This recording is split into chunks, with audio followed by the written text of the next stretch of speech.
بسم اللہ الرحمن الرحیم۔ رسول اللہ صلی اللہ علیہ وآلہ وسلم نے ارشاد فرمایا، پریشانی کے وقت یہ 3 دعائیں بار بار پڑھا کریں۔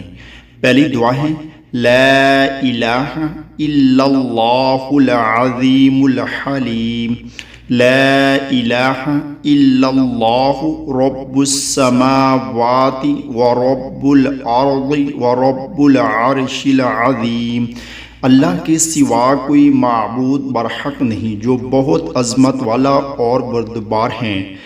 دوسری دعا ہے لا الہ الا انت سبحانک انی کنت من الظالمین، الہی تیرے سوا کوئی اعلیٰ نہیں، تو پاک ہے، بے شک میں ہی قصوروار ہوں۔ تیسری دعا ہے اللہ اللہ ربی لا اشرک بہ شیئا، اللہ صرف اللہ ہی میرا رب ہے، میں اس کے ساتھ کسی کو شریک نہیں کرتا۔ اللہ تعالیٰ سے دعا ہے کہ